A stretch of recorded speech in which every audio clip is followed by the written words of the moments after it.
Hello everyone, good afternoon and welcome to the next webinar in the Quirk series of webinars we've been doing around the impact that the COVID virus has had on us, business and our families and our lives, but also on the future and how it might shape the future. And that's certainly what we're looking to do and to consider today, is to look towards that future element, particularly with a focus on digitisation. So I'm delighted today to be joined by Charles Webb, who is a digital transformation expert. And over the last 15 years, he has worked with a wide range of companies, including Capita, Waitrose, Asda, and the Royal Mail, helping them create and unlock business value through technology-enabled business transformation. So it's all about that technology and that digital aspect that Charles has a depth of experience on. And his approach is to move IT from being just a support function into a driver of business change, so actually involved and inherent within the business itself, helping with customer proposition, automating and streamlining business processes, and also unleashing talent within the organization. He has a strong focus on building high-performing teams, executable plans, and also delivering outcomes instead of just theoretical strategies. So Charles, delighted to have you join us today. Chris, yeah, no, great to be here. I've listened to your other webinars and they've really been fascinating and just showing how well people are adapting to the challenges which were wholly unexpected. And from my point of view, how companies have reacted during this time is a good indicator of where they are in their use of technology and how that's been able to support them or alternatively hold them back and make things difficult for them. So I think now's a good time to reflect on some of those experiences and think about, so where from now? Yeah, absolutely. I think digitisation has been the top of people's agendas and the forefront of business leaders' minds for quite a long time. But I think, how many companies have actually acted on it rather than just thinking about it? And even those that have been thinking about it, how much of it has been sort of slightly piecemeal? And I think, you've got these issues around the sunk cost fallacy of, well, now that we've invested in this particular product or service or platform, it's no longer really working, but we've got to keep going with it. We've got to hang on to it because we've already put a lot of money into it. So thinking more holistically, and I know that, that's what I picked up on, certainly from your interest, is how can we build this into more of a business-wide context rather than it just being purely about IT. So I mean, you're saying you've been listening into the other webinars we've done, and the last webinar we had with Mel Fitzpatrick was fascinating around from a culture and the ways of working and the ways in which we might shift. So from your perspective, looking out across the rest of the markets and organizations, who do you think is adapting well, who's evolving well, and who is endangered and at risk of actually falling over at the moment as we are being forced to accelerate our use of technology right now? Yeah. Let me pick up a little bit on some of the things that Mel said. So obviously they've gone to remote working and they've been working through how does that work and how do they keep the business going. And she spoke about the need to collaborate, the need for great communications, which is absolutely essential. It's easy to stand up a Zoom call and have a conversation. Yeah, exactly. Doing that day in, day out, there's a lot to learn on how do you actually run your business and how do you run your business effectively, keeping people engaged, motivated, and feeling part of the team. And, this is one of the key points when one thinks about digital and digitalization. Building the technology, in my view, and I would say it as the engineer, is relatively easy, but how you then use that to run your business, operate your business, and create value is the difficult part. And you can see over the last few weeks, companies who have struggled and companies who've been relatively okay. So, company, and typically, when you lift the lid and have a little look behind the scenes of that, it's as simple as companies which have been investing in digital have been the ones that have found it easy. Right. Okay. I think there's something like 90% of boards are talking about digitalization, but very few have actually acted. Right. Fair enough. Beyond making a nicer website, they've not actually got to how can this actually change the way I run my business, the way I engage with my customers. And in the last few weeks, those that have invested, they've done okay, and we'll come back to who some of those are. I was going to ask you to name some names. Yeah. Let's do the difficult stuff first. So companies that have struggled, immediately we were locked down. Everybody went online, whether it's to buy things or check on their subscriptions for things like BT Sport, which I experienced myself. And, two issues arose immediately. Sites are overwhelmed. They couldn't cope with the volume. And quite honestly, in this day and age with cloud technology, there is no excuse for not being able to cope with unexpected spikes in volume. Cloud technology allows you to scale automatically. No engineers need to press any buttons. It's just something that should be built in. So those companies that are exposed clearly are running servers in data centers and find that difficult. If you're in the cloud and you've engineered it properly, it should be easy. But beyond that, it is difficult to actually do anything meaningful to self-serve. So cancelling your BT Sports subscription. After about 2 weeks, BT put in a link to allow you to suspend it, not cancel it, because they don't want you to do that. They want you to phone up and have a painful conversation. You click on the link, having signed into your account, and it opens a new page which asks you to enter your name and your account number. And you kind of go, I just did that. Why do I need to do it again? Yeah. But nonetheless, you fill in the details and then you get the spinning waiting thing and nothing happens. And that was it. I got an email 2 weeks later saying that my account had been suspended and they didn't take money. So clearly behind the scenes at work, but in terms of a customer experience, it's simply not good enough. And people today would expect to be able to go online, find out information, do things, and seamless and easy. Right. And there are similar challenges with call centers. So that ease of use, quick access to information, automation, recognizing who you are quickly and easily. A lot of people have struggled with that. And then when you think about remote working for call centers, that's a huge challenge. Yeah. And again, if you're not in the cloud, that's difficult to begin with. If you don't have automation, you don't have your data in order, it becomes really difficult to deal with.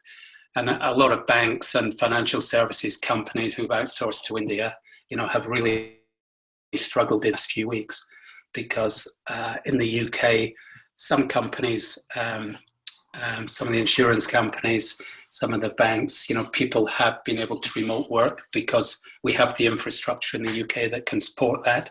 Right. When you think about offshore, then, not everywhere is going to have the infrastructure to support hundreds of people working from home and doing that. And you get into all sorts of challenges when you have a call center function and you are working at home. So things around data privacy and security, handling payments, you're giving your information to somebody who's no longer in a well-controlled environment of the call center, but they're at home. You know, so difficult. And you know, it's not just the front end. I mean, if you take Next, for example, they brought down their work. They took their website down because they weren't coping with the volumes as people tried to order online.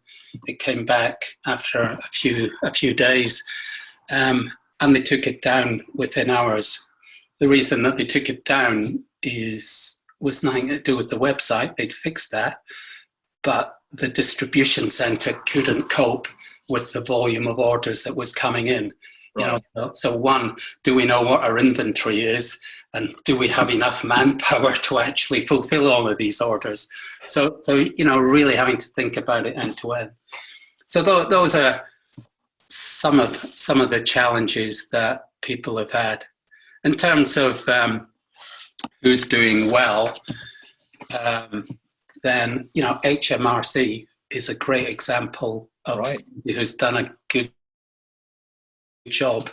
Surprised to say, perhaps. I was going to say, it's rare to hear of somebody praising a government body or organisation. Yeah.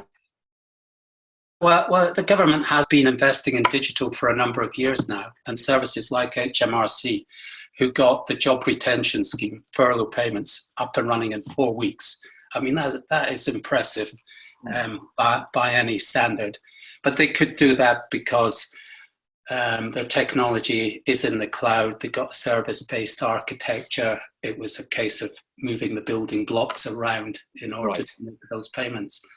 You know, and DVLA, DVSA are in a similar place. You know, I had to check when my MOT was due today, and it's now a couple of clicks, and you can find that online. Right. So, you know, hats off to HMRC and the government. GPs, video consultation. I mean, this is interesting. This is something that's been spoken about for years. The technology is not new, it exists. Right. But nobody did it. Now that they've been forced, you know, something like 90% of consultations with GPs have either been video or telephone call. And GPs have found that it works. It's actually saved them a lot of time, and it's unlikely that they'll go back.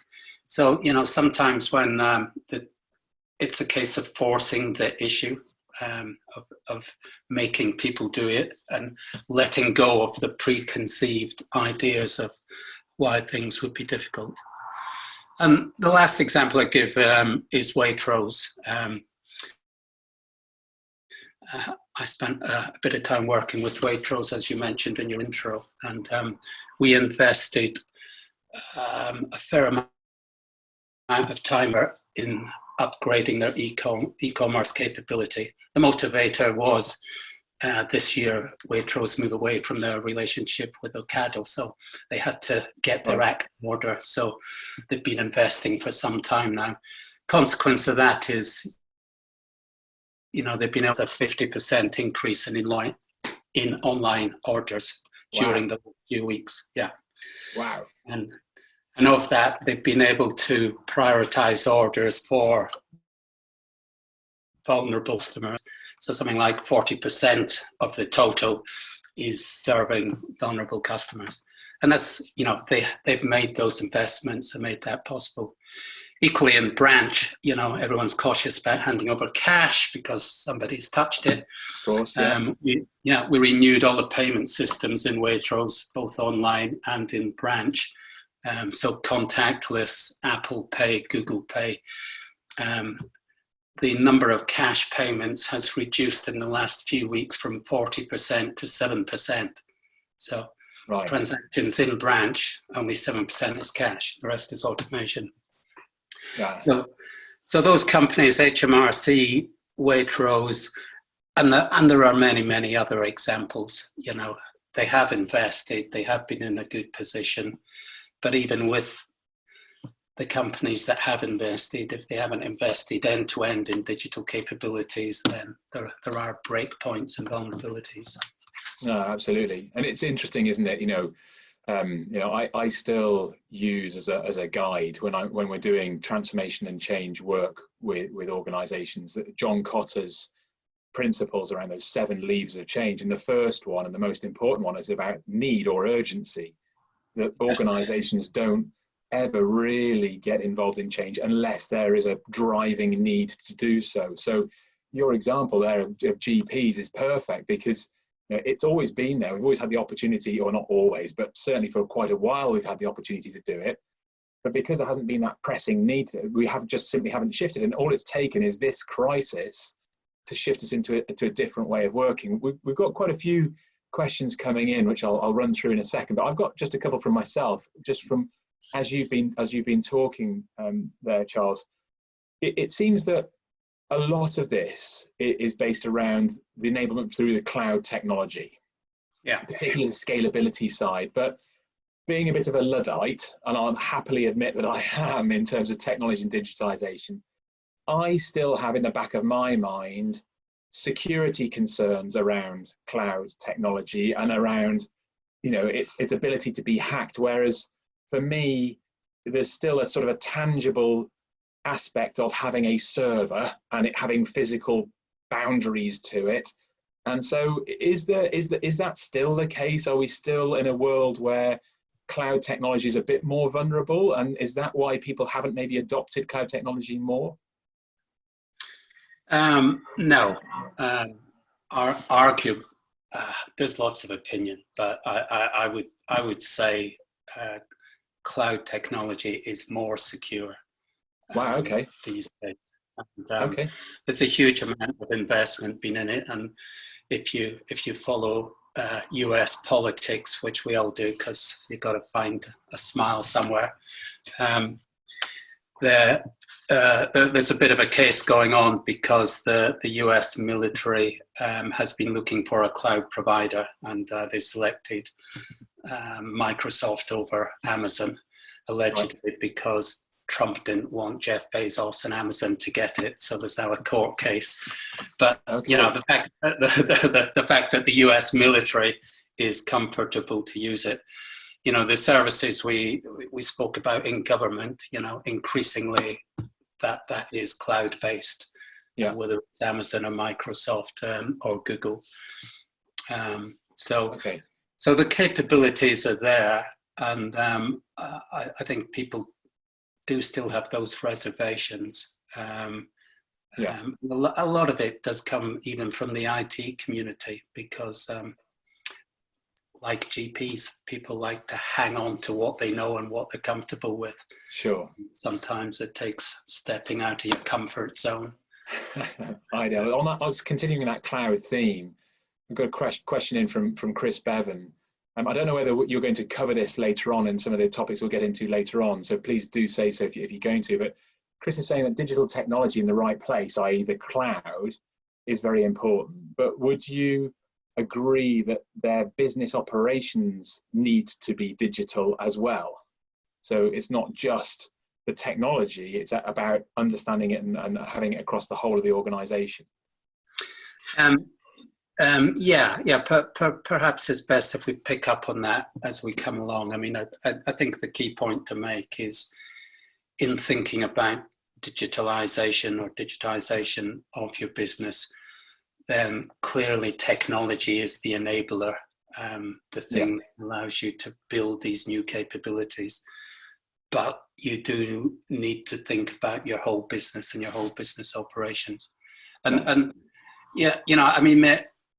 Maybe let's move on to that. We'll skip on, because we can come on a little bit later to this piecemeal nature that we mentioned earlier on, and maybe how to address that and going about it slightly differently. And there's a couple of comments I thought was interesting from Rowan Jackson. The first is, you talking about the call centers, and Rowan saying that a lot of banks are now opening up new call centers in the Channel Islands, and doing so very fast, for exactly the reasons that you mentioned in your introduction. He also has made a rather irritated comment, which I understand why, because I actually know Rowan fairly well. When you were talking about Waitrose and shifting to so much of the orders and the delivery, etc., and he's saying, but try getting a delivery slot from them, even if you do say you're over 70. Well, this is this plays to the question that the point that I think Chris Bevan was alluding to. So what's constrained Waitrose there is not the technology and the technology's ability to handle with that capacity. It's as simple as they don't have enough vans and drivers. Right. Yeah. So yeah. That is the biggest constraining factor, not just for Waitrose, but for a lot of those others. And unlike Amazon, that's selling mostly general merchandising type goods, you can't just palm it off to a delivery company. You know, you've got to transport food in the right kind of environment with your freezer and your chilled and all the health and hygiene stuff that goes with it. Yeah, absolutely. It's interesting, isn't it? We've often talked, or I've often talked, particularly as a consultant, with business performance, about the dangers of sales and marketing creating a demand for the resource that then the operations team can't fulfill. And that's one of the classic problems is, sales are overselling to the ability of the organization to deliver, and that then affects the reputation of the organization. And I suppose there is a slight risk here with digitization and going to digital technology that we make it so seamless at the front end that you're right, we've got to think through the implications for the support functions elsewhere in the organization to be able to keep up as well, which is, I suppose, where Chris's piece was talking. So we'll come on to that in a bit, but it's this investment piece, isn't it? There was I read a fascinating article by McKinsey the other day, issued on the 7th of May, talking about, to emerge stronger from the COVID-19 crisis, companies should start reskilling their workforces now and reorganizing their, how they operate now. And it's this constant challenge because another good friend that I'm talking to and who's going to be on one of the future webinars, Arnu Franken, was saying that he accepts absolutely McKinsey's article and the premise of it. Yes, we should be reskilling, we should be investing now, but a huge number of organizations he's seeing are actually cutting learning and development budgets because they're worried about recession, they're worried about economies. So we get caught in this tension, I think, between we understand we've got to invest, we understand we should be bringing in new technology, we should be upskilling and retraining our organizations, but we're worried about doing so when we're not sure about where the economy or our own sort of profitability might go, I suppose. So if we start to think a little bit more around that, sort of shifting it from now to the slightly digital future, Charles, what should companies take from their experiences of the last few weeks, and what should they be thinking about in the future to enable that future? Okay, so I think, clearly it's a difficult time for companies, and revenues have disappeared overnight, or at best they're uncertain, unless you're a grocer, obviously. So making these decisions is difficult. However, you and I were talking recently, and I think you mentioned that during the last recession, a lot of digital first companies, unicorns, had invested during that period, and the reason they invested was that they knew coming out of it, there was opportunity, so companies would be struggling. The competitive landscape will have changed. They wanted to be well positioned to take advantage of that. And I think that holds true for most companies, provided you can find your way through the current challenges to be able to afford it. And I think, we touched on it earlier, digitization is beyond the point where it's inevitable, and there's lots of arguments for it. Two standout things for me is, digital offerings are now so prevalent, customers expect it.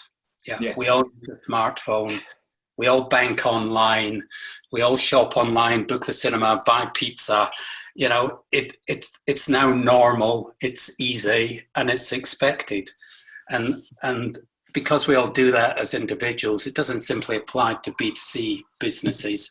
It applies to B2B, because we want our relationships to be as easy as possible. And the second factor, is those digital disruptors we just referred to. We've seen enough of those now to know that no business is safe. Right. Yeah. Whether it's Netflix, Apple Music, Airbnb, Uber, Just Eat, Flickr, you can go on and on about the number of digital plays that have taken a chunk of somebody else's business. There is no Kodak, there is no HMV, etc., and the list goes on. So there's guaranteed there's an entrepreneur somewhere looking to eat your lunch. So yeah. If you're not going to act, you're going to be in trouble. And COVID-19, as you say, it's taken this shock to kind of wake people up. Okay. So it's just accelerated it. And when you think about COVID, dealing with the disease is the least of it. We all know about the economic impacts that follow. And that's going to take a long time to work its way through economies, revised industrial strategies, your business sector, your customers' expectations have changed. So I think, what businesses need to prepare for is a prolonged period of ongoing change. Right. And the nature of that change is unpredictable. So you need, and there's no playbook for that. So the best that you can do is, how do I make my business agile and flexible and improve my ability to respond and react to change quickly? And, for me, with my background, digital is the obvious answer to that. Yes. So, moving away from these big inflexible IT systems that take months, if not years, to change, to things that you can change. Amazon updates its software every single second of every single day. Wow. Well, small changes, but constant small changes. Right. The ability to react. Domino Pizza, digital company, right? Yeah. It is. They got something like 600 million of sales through their website. They monitor in real time the offers they put on their website and whether they're having the impact they expected. And if because they're measuring customers' response, they're measuring the data, they're comparing it against a target, and the minute it's not working, you've got a bunch of developers and marketers poring over the data, trying to work out what to tweak to get there. Right. So that is an example of responding in real time, and that's where every business needs to set its aspiration. Yeah. Okay. And it is. Yeah, I suppose it's interesting with that sort of aspect of, setting it as an aspiration. I mean, Phil Jones, has made a comment that, the C-suite needs to be more digital in organizations, and maybe this needs to be more CEO, I guess, and C-suite led, because he's saying, to what extent do you think that digital progress and digital transformation is being held back by senior executives and boards who simply don't really understand the technology? They don't really understand digitization, and therefore, because they feel uncomfortable with it, they don't really want to engage with it. Phil, I agree with you completely. I mean, I think that is probably the single biggest factor holding companies back. And I think it's that mind shift thing, that mind shift thing you mentioned early on. Traditionally, IT has been a support function.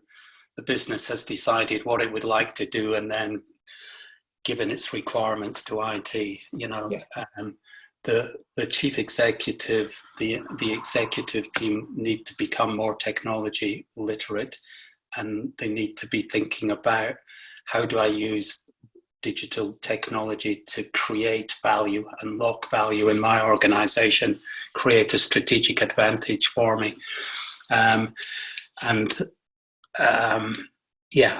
not simply outsource it to the CIO. So, and your question about security in the cloud, that's the kind of question I get every day.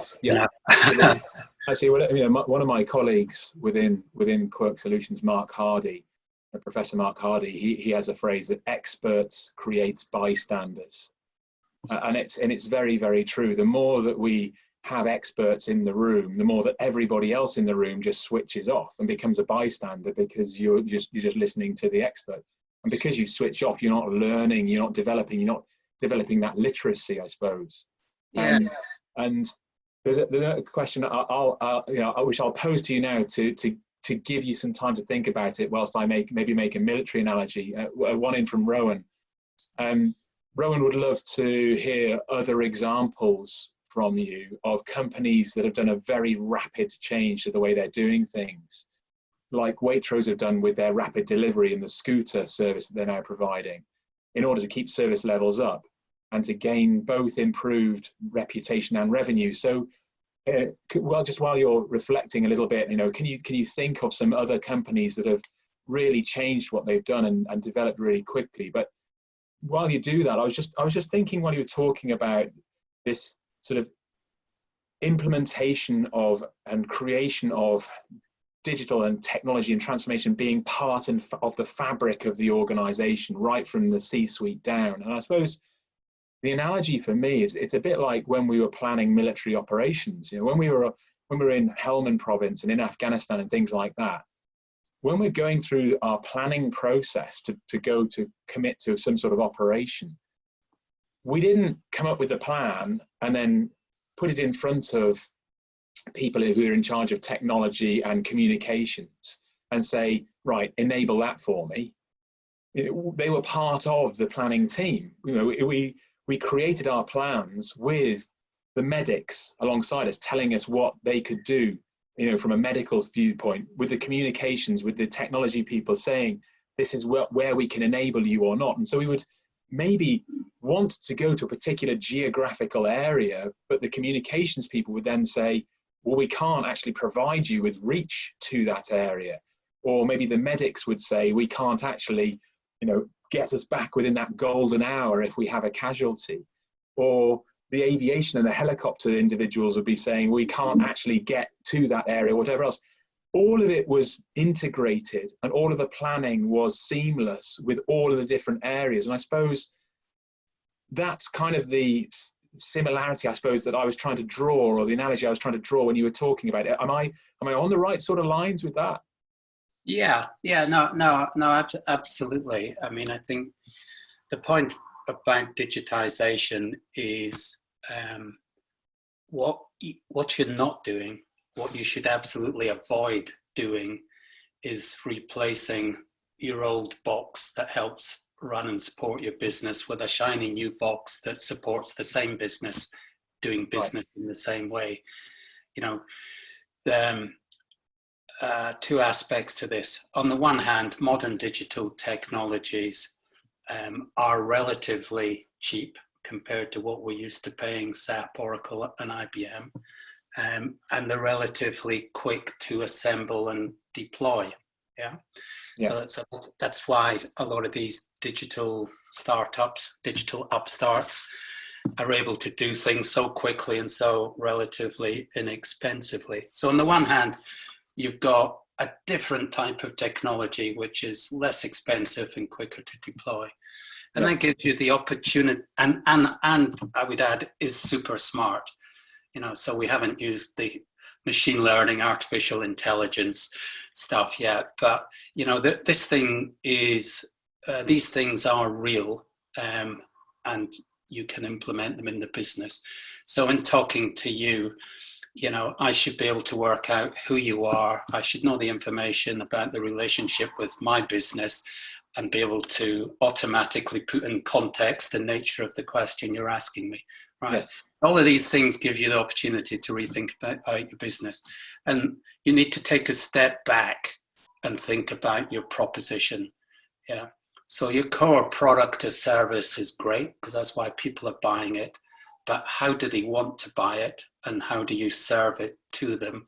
And how do you provide all the support that sits behind that to make things happen? You know, so the way in which you engage with your customers will change. Okay, so it's so at the moment in the world that we're in, then, where, you know, obviously, as you know, a few people have commented, and you and I have recognised already, you know, and Phil Kerno has made a comment as well within the chat that, you know, the planning analogy and the military analogy is right, because all too often in the commercial world, that type of joined up, integrated whole organisation planning only happens when there is an issue or a crisis.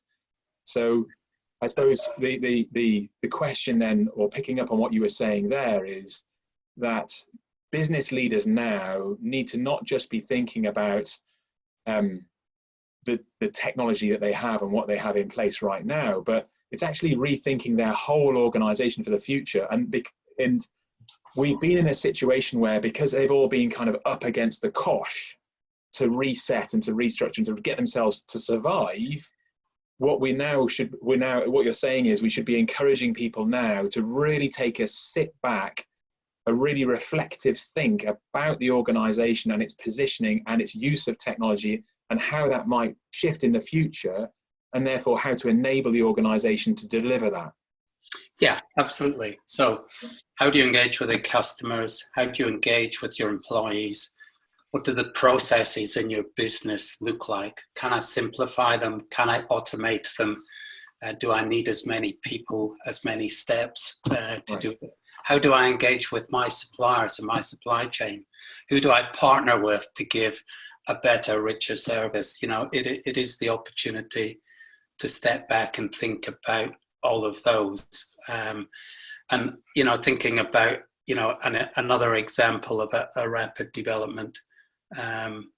When I was recently working with Capita, Capita's got a huge push to automate and digitalize its businesses. And one particular business is a pre-employment screening company. It's called Security Watchdog. Right. So before making you a job offer, we run some screening checks to make sure basics: you are who you say you are, you've worked for the companies you have, you are a qualified accountant, and you're not crook, you know. And there's a whole range of those things that increasingly companies do as a matter of course. So we had a look at that business, and it's a good business, you know. It's the leader in its market. It's considered a thought leader because there were early participants in it. The people that ran the business were great people who ran a really tight ship. And, you know, their initial reaction was, we run a really tight ship here. I don't see how this can be improved. And so,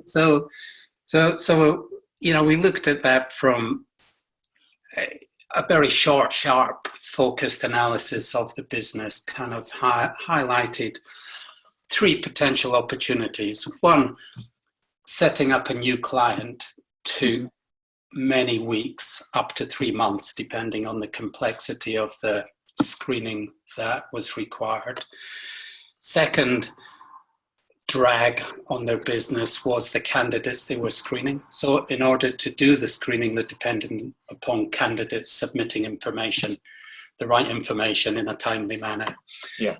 And that was really difficult. So a huge amount of time was wasted on chasing candidates to give the information. And then, gosh, you know, I just finished university 2 years ago. I've lived in 15 different places in the last 5 years. You know, how do I remember all of this or prove it? And the third was the operation itself. So at its peak, that business had about 300 people in the busy period of the year, which is the run up to Christmas, of screening candidates. So chasing for information from one place or another. So looking at those three aspects for the clients, we built an app that allowed them on a tablet, an iPad, to select the screening processes they wanted to implement. Yeah. Oh, okay. And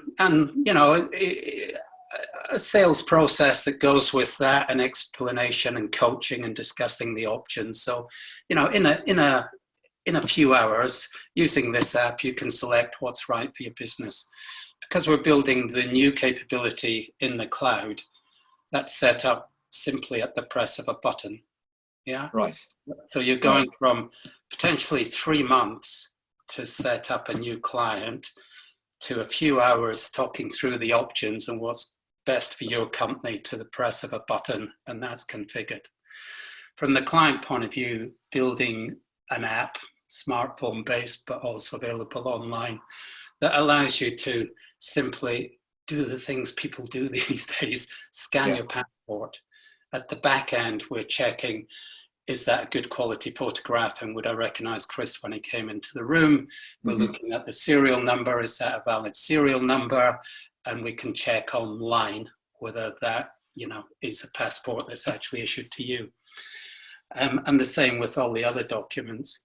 And then automating the processes and the day-to-day operations. So instead of people manually checking and chasing things, automating those as much as possible. The disclosure and barring service has a bunch of services you just simply plug into. You can check that in seconds. You can verify somebody's right to work quite easily. So all of those things exist. So, at the end of the day, you're going from 300 people at peak over a transition period, which is, depending on how fast you go, 18 months to a bit longer, 300 people down to 60 people to run that operation. Wow. Wow. We started that process the beginning of last year, up and running before the end of the last year, so less than a year. Right. Yeah, so that is rapid. I would argue it could have gone quicker, but Sure. But that's a fascinating case study that really answers Rowan's question as well as around who else has done this and done this well. And it almost comes on to those systems of systems, I suppose. The one of the books I've enjoyed reading, of late is Stanley McChrystal's Team of Teams.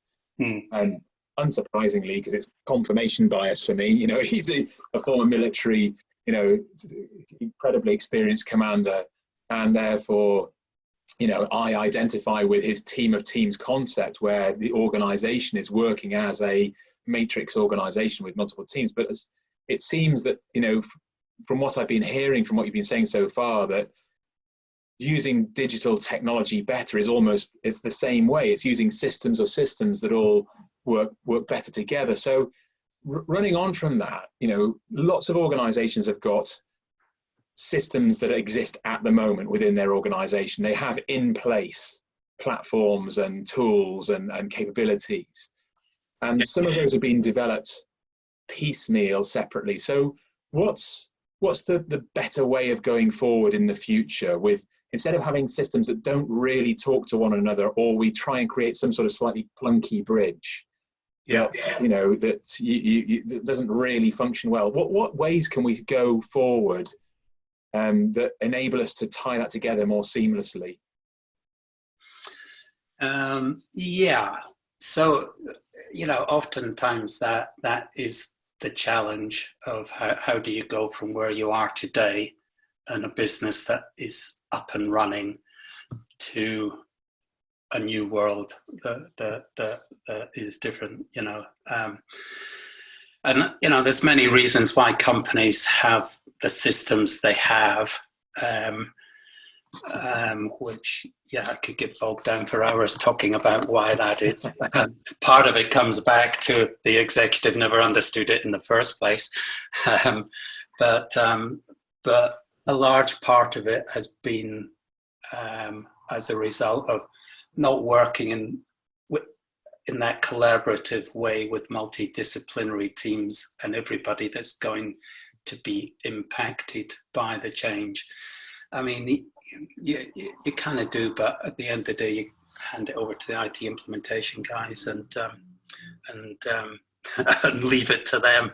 And 6 months later, 12 months later, you get a shock and it wasn't what you wanted.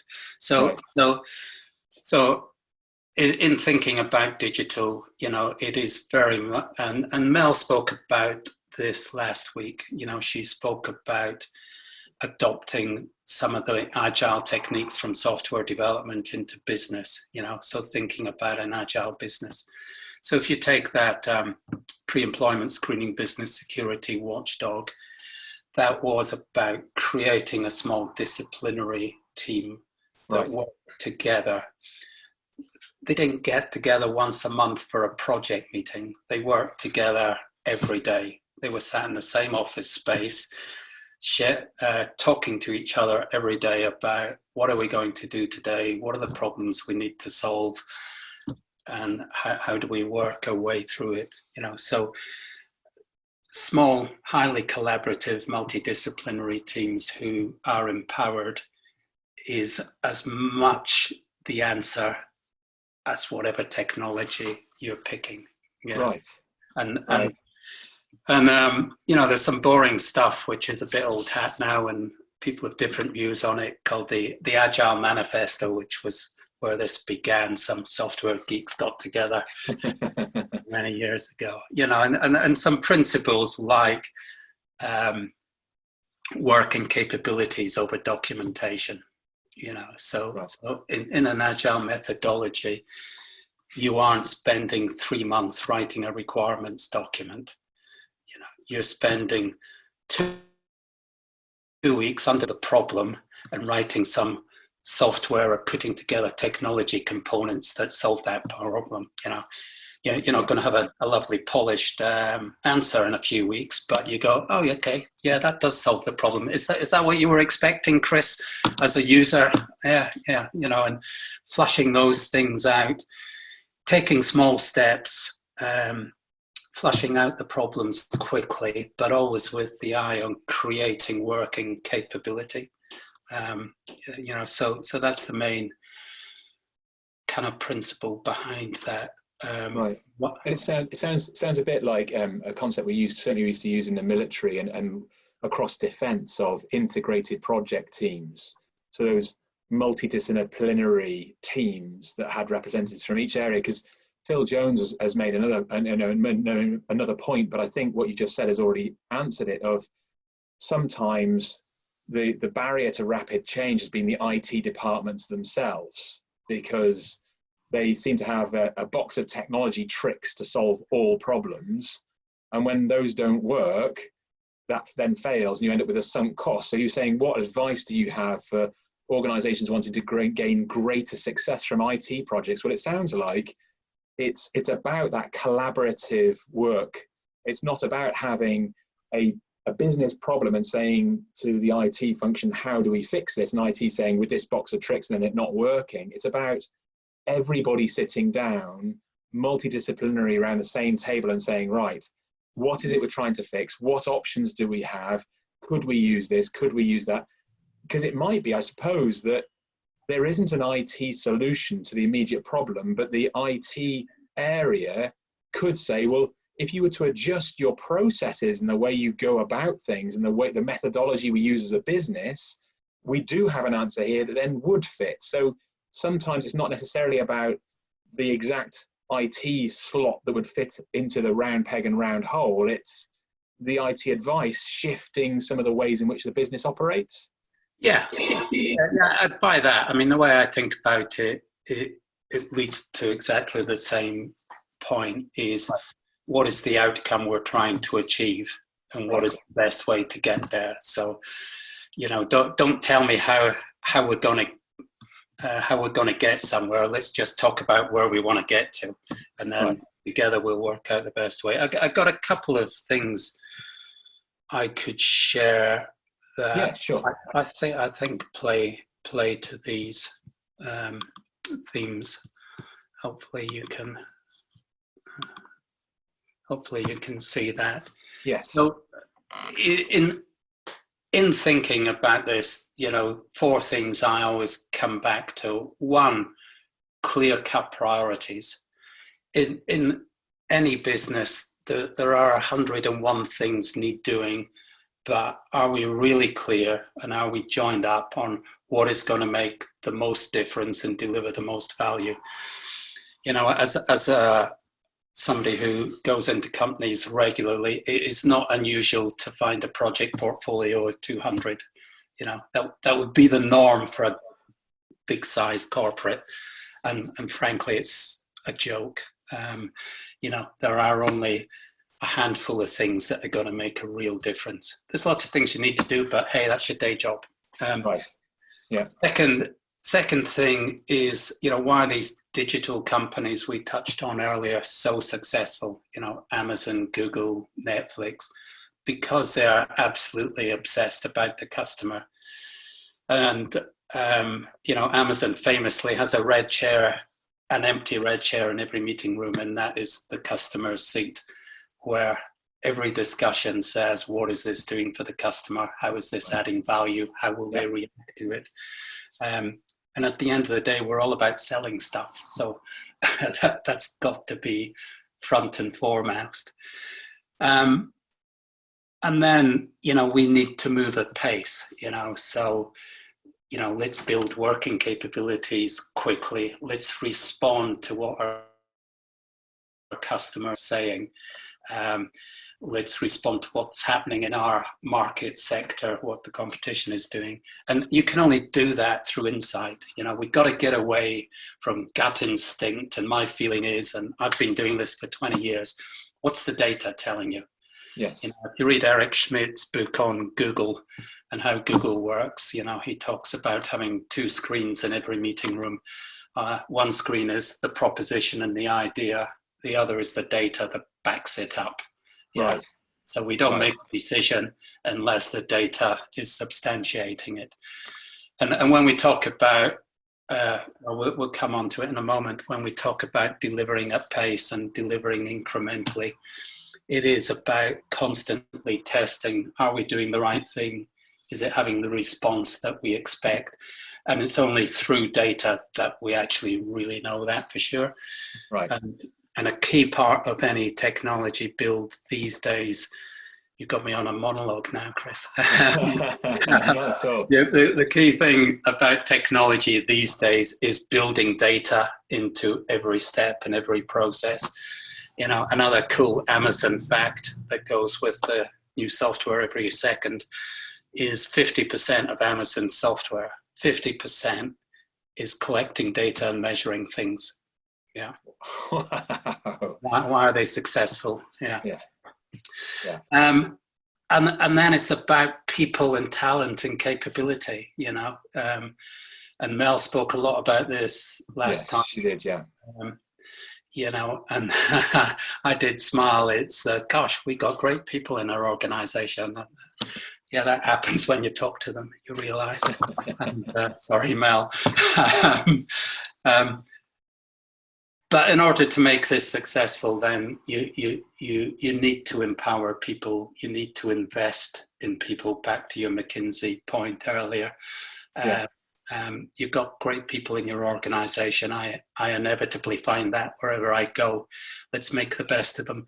But at the same time, be realistic. If you don't have a data scientist, you ain't doing advanced analytics. If you don't have a product owner, you're not going to develop products quickly and easier. If you don't have access to good UX designers, then you're going to have a rubbish customer experience. And it doesn't mean you need to hire them all. You could partner with people and so on. There's lots of choices. So I think, that's the first thing I wanted to talk about. And then how are we doing for time, Chris? We're okay. Yep. Go on. Yeah. And then, how do you do this at pace?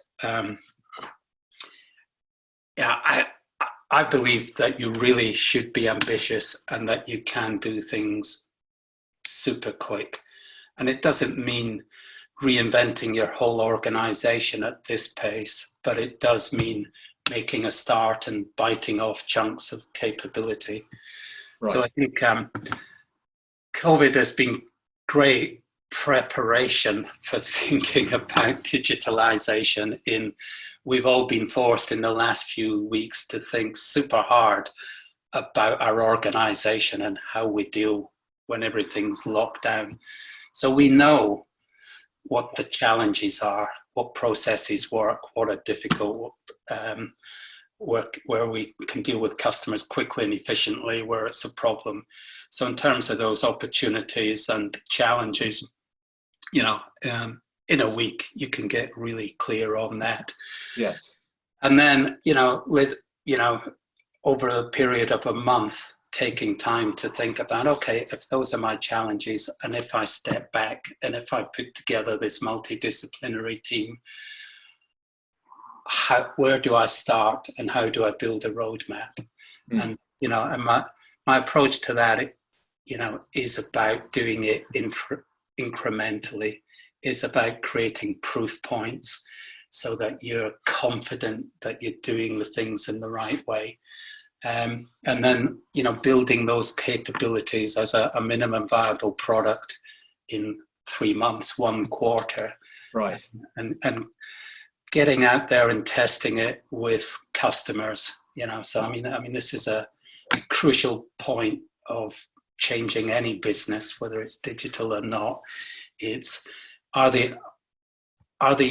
is the impact, are the effects you want actually being achieved? And at the end of the day, you can only do that by talking to users, to customers, to your suppliers, and collecting those data points. And in building that first set of capabilities, those should be the first Lego bricks in your kind of future digital architecture. So you're actually building real capabilities in a quick and simple way, but things that can then be reused and built upon later. And then you get in that cycle, and rinse, repeat, and keep building as you go. And I think the last point I'd make on that is be ambitious.